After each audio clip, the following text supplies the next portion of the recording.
Ito mabilis ang tutorial lang paano mag-change oil ng Aerox B2 mga tol gamit. Ito nga pala yung gagamitin natin. Dito sa ilalim, number 17. Tsaka dalawa po yan 17 tsaka yung isa 12. Ito. Sa gear oil naman natin, number 12 din. Ito. 12 din yung ano dyan. I-drain muna natin.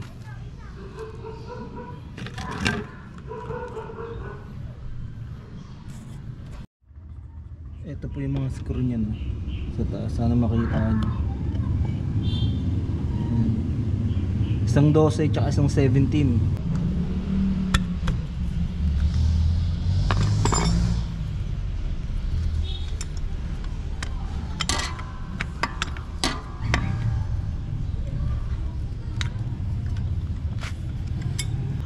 That's number 12.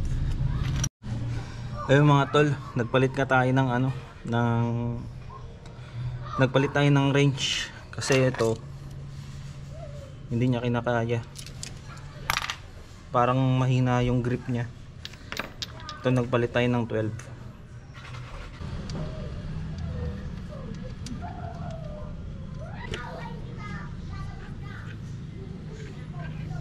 Yung gear oil naman yung bubuksan natin. Maganda punasan mo muna yung mga gilid para walang pumasok sa loob na buhangin.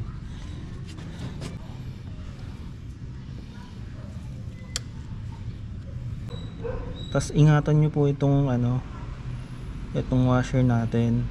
So, kasi pagka kinabit mo nang wala to, maglilik po yung langis. Nantay na lang natin na ma-drain to.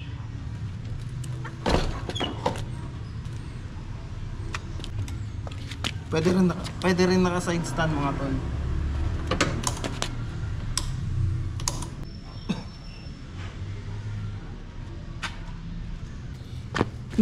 Tapos tol Gago!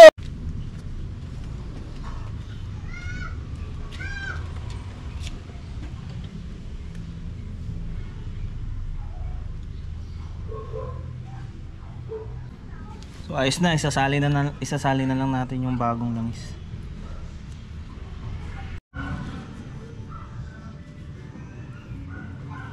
Sa nyo rin to mga tol para walang mga excess na oil. Tapos salpak na natin.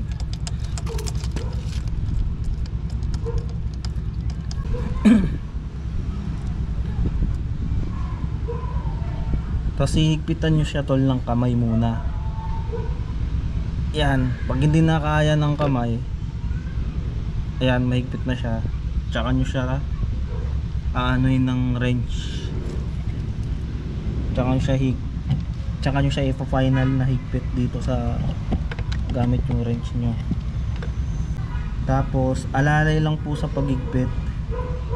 Ganto lang Pag nakaramdam na kayo na medyo kumagat na, okay na po yun. Kasi pag nasobrahan yan mga tol, maglilik po yan. Ito pala mga tol itong strainer natin, lilinisan nyo ito mabuti kasi minsan dito yung mga natin dun sa loob, ano nga tawag dun, yung mga debris yun, nag-iipon dito yun, tsaka dito sa pinakasalaan. Kaya lilinisan nyo ito mabuti. Tapos pasok na natin.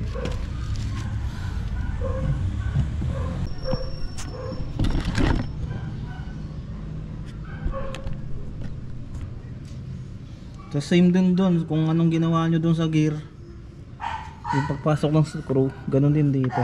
Lilinisan nyo rin to. Lahin natin yung 17.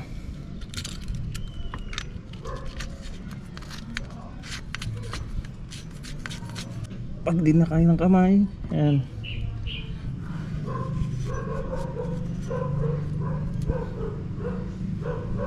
tapos 12. Tol, higpitan nyo siya ng kamay bago nyo siya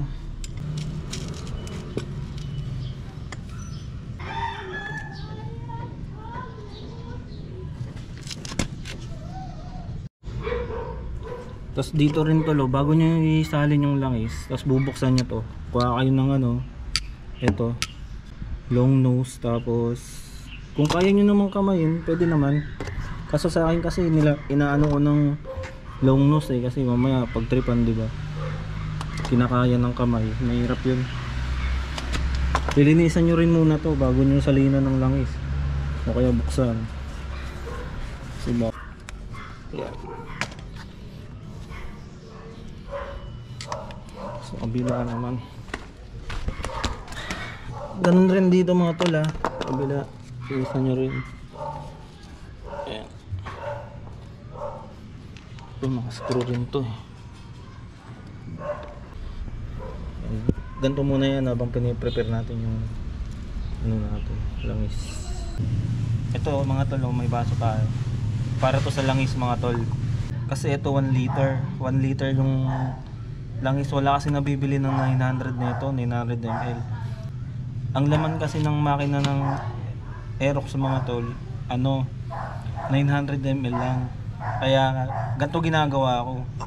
Itong baso na may sukatan, nabawasan ko yan ng 100 ml yan. Ayan, 100 ml na siya. Tapos may extra ako dito na ano, nalagayan. Ito rin yung pinaglagyan ko ng mga natira dati na 100 ml. Iniipon ko po yan. Ayun, oh. Nasa ano na siya ngayon, nasa 600 ml na siya. Pag napuno to, gamit ulit dun sa ano natin, di ba? Sa makina. Hindi ka nabibili. Tapos kailangan malinis to tol yung mga ano rin natin, mga imbudo. Kasi daming mga ano niyan. Buhangin. Nga pala mga tol, kailangan nyo pala Come on, man. gantong imbudo, yung mahaba. Yan. Para magkasya dito. Kasi ito nakaharang to eh. Paggagamit ko medyo maikli, hindi kaya. Mura lang naman to sa Shopee. Nasa 70 yata. Kaya sasalin na natin to.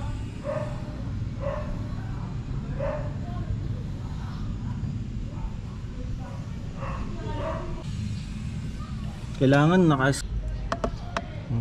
yan ulit ng mga excess. Yan.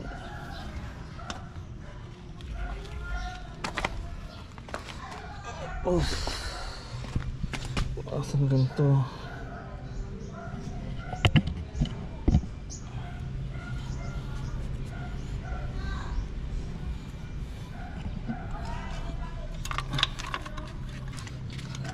Para hindi masira yung plastic, yung cup. Pag umano na, okay na yan. Hindi na makakamay yan.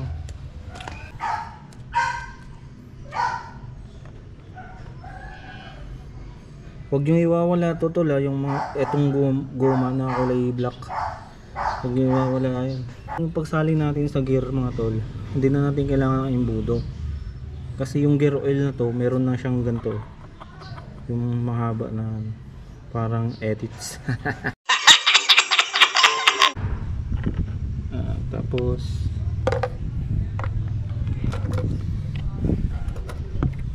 linisan nyo ulit para lumapat yung goma. Huwag nyo agad igpitan.